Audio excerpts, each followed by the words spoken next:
PG welcomes you in PG point. स्वागत है आप सभी का आज के इस एनालिसिस में। आइए शुरू करते हैं आज के आपके शिक्षा के मनोवैज्ञानिक परिप्रेक्ष्य का पार्ट 2 का वीडियो, है ना। तो इसके पहले क्वेश्चंस बताने से पहले हम आपको बता दें, जो बच्चे चैनल पर नए हैं वो चैनल को सब्सक्राइब करके बेल आइकन प्रेस कर लें, और अगर अभी तक वीडियो को लाइक नहीं किया तो फटाफट से वीडियो को लाइक कर दीजिए, और कमेंट सेक्शन में ये जरूर बता दीजिएगा कि इस वाले पार्ट में आपके 25 में से कितने क्वेश्चन सही हुए, ठीक है।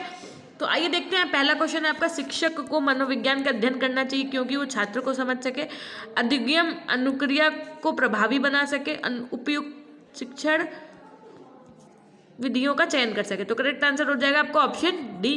क्वेश्चन नंबर 52 देखिए, शिक्षा मनोविज्ञान अध्यापकों की तैयारी की आधारशिला है, यह कथन किसने कहा है?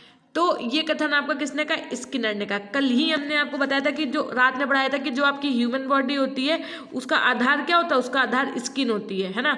और जब हमने एक दिन और भी पढ़ाया था इसको, कि जब हमने आपको बताया था कि जो तैयार होते हैं तो मेकअप कहाँ किया जाता है? स्किन पे किया जाता है। 2 बार 2 ट्रिक से पढ़ाया ये क्वेश्चन, ये भी आप कर सकते थे, ठीक है। 2 क्वेश्चन। सीलगुड़ों को किसने सटाई तथा स्रोत सीलगुड़ों में विभाजित किया? प्रश्न संख्या 53 आपका। तो करेक्ट आंसर हो जाएगा आपका अल्पोर्ट। क्वेश्चन नंबर 54 देखिए, अल्पोर्ट के अनुसार निम्न में से कौन से व्यक्तिगत सीलगुड़ों की प्रवृत्ति नहीं है? तो ये क्वेश्चन मतलब एक क्वेश्चन ऐसा है जिसको आप स्टार मार्क कर लीजिए। इस क्वेश्चन को स्किप करेंगे, इसका आंसर तो बहुत कंफ्यूजिंग है ना, इस वजह से क्वेश्चन नहीं कर रहे हैं, ठीक है। बाकी हम आपको करवा रहे हैं। देखो पूरे क्वेश्चन होते हैं 100, ठीक है। 100 में से 4-5 क्वेश्चन तो ऐसे मिल ही जाएंगे जो जिनका आंसर आपको कंफ्यूजन लगेगा, जो ऐसे क्वेश्चन होते हैं जिनका आंसर बहुत डाउटफुल होता है। तो उस क्वेश्चन को कराने से अच्छा कि हम उसको स्किप कर दें, है ना।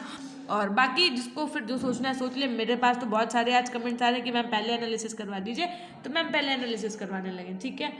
फिर देखिए जरा, व्यक्तित्व के चरों या विमाओं को जानने के लिए किस सांख्यिकी या किस सांख्यिकी प्रविधि का प्रयोग किया जाता है? तो केंद्रीय प्रवृत्ति का प्रयोग किया जाता है। नेक्स्ट क्वेश्चन, कैटल ने गत्यात्मक शील गुणों को कितने भागों में बांटा है? तो 16 भागों में बांटा है, ठीक है।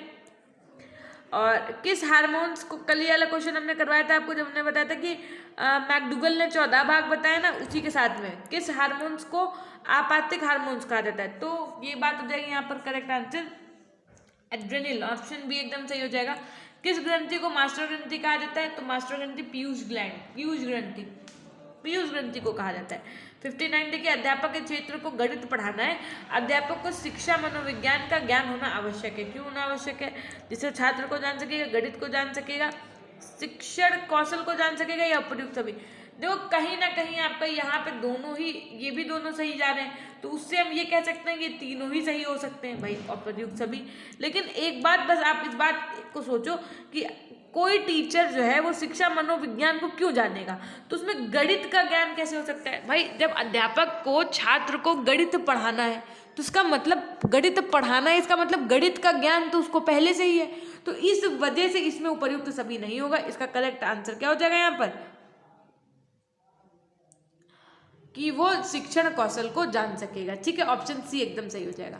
सीखने का एक उदाहरण है, सीखने का एक उदाहरण क्या है? कि भोजन को देखकर कुत्ते के मुंह में लार आ जाना। हमने कल आपको ये क्वेश्चन, जब आपके सारे क्वेश्चन हो गए थे तो लास्ट में हमने आपको ये बताया था ना, जब पियाजे का सिद्धांत पढ़ाया था उसी के बाद में बताया था कि उसमें देखो ये होता है, फिर वो कुत्ता था, उसको खाना दिया गया, है ना, घंटी बजाई गई, सब बताया था। तो यहाँ पर आपका करेक्ट आंसर ऑप्शन ए हो जाएगा।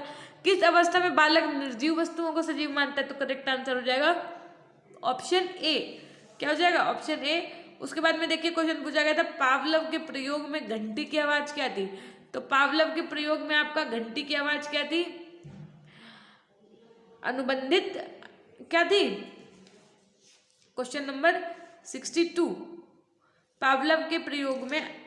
तो यहां पर आप करेक्ट आंसर क्या हो जाएगा? अनुबंधित अनुक्रिया। क्या था? अनुबंधित अनुक्रिया था।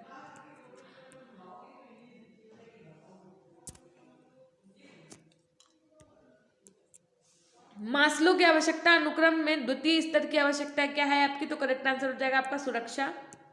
निम्न में से कौन गार्डनर के बुद्धि सिद्धांत में बुद्धि का एक प्रकार नहीं है? तो आपका करेक्ट आंसर हो जाएगा यहाँ पर प्रत्यक्ष ज्ञानात्मक बुद्धि, एकदम सही हो जाएगा। फिर देखिए जरा सा, व्यक्तित्व व्यक्ति के अंदर उन मनोशारीरिक तंत्रों का गत्यात्मक संगठन है जो उसके विशिष्ट व्यवहार और विचारों का निर्धारण करता है। ये किसने कहा था?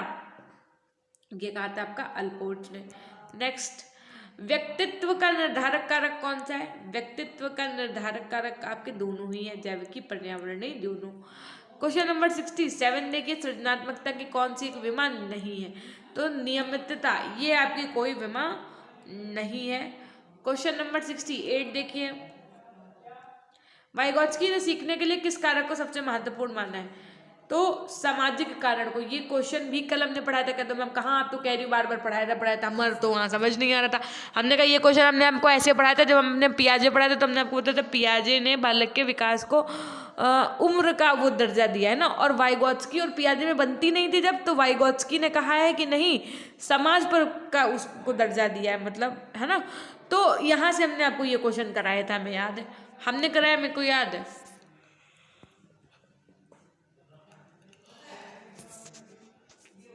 नैतिक विकास का सबसे पहले सिद्धांत किसने दिया था? तो लॉरेंस कोहलबर्ग ने दिया था।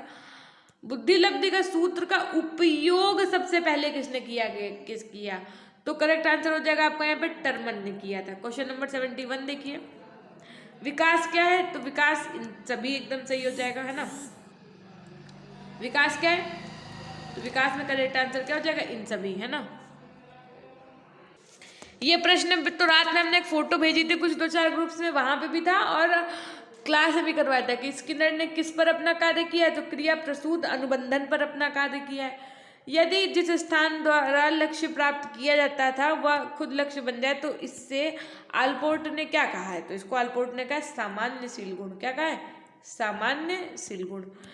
शील गुणों को द्विध्रुवी विमाओं पर व्यक्त कर किसने व्यक्तित्व का सिद्धांत दिया? प्रश्न संख्या 74, तो आल्पोर्ट ने दिया है। ठीक है, फिर देखिए नेक्स्ट क्वेश्चन नंबर 75, वाइगोत्स्की का सामाजिक सांस्कृतिक सिद्धांत किस मनोवैज्ञानिक संप्रदाय से संबंधित है? तो यहाँ पर आपका करेक्ट आंसर हो जाएगा व्यवहारवाद से संबंधित है। ठीक,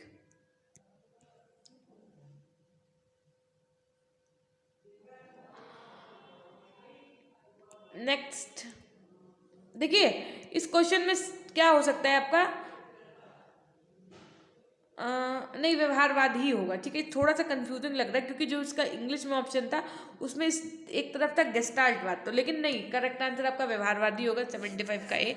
जब कोई बच्चा किसी समस्या को हल करने में कठिनाई का सामना करता है तो अध्यापक उसकी कठिनाई को दूर करने के लिए उससे आवश्यक संकेत प्रदान करता है, इसे आप क्या कहेंगे? बोलो। तो इसे आप क्या कहेंगे? पुनर्बलन कहेंगे, एकदम सही हो जाएगा। रेनफोर्समेंट। विचारों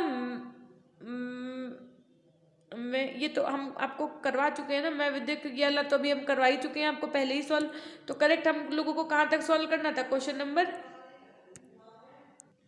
75 तक, है ना। तो 50 से 75 तक करना था। तो यहाँ तक फाइनली आपके क्वेश्चन हो गए सॉल्व। एक क्वेश्चन जो बचा है बीच वाला, वो जो है तो उसको हम ना कभी बाद में करवा देंगे, जैसे ही आंसर क्लियर हो जाएगा इसी वीडियो को कमेंट सेक्शन में पिन कर देंगे। ठीक है, ये थी एक छोटी सी जानकारी। अगर वीडियो पसंद आया हो तो लाइक कर दीजिएगा, और मन हो तो कमेंट कर दीजिएगा। नहीं तो आज तो वैसे ही हम डिमोटिवेट हो गए, कम से कम 25 क्वेश्चन से प्लस पढ़ाए हुए रात के वीडियो से आए हैं और अब हम क्या ही गए, है ना। खैर देखो, पेपर नो डाउट फिर से हम यही बात कहेंगे मॉडरेट टू स्टैंडर्ड लेवल का था, इस वजह से टफ तो था ही पेपर, है ना।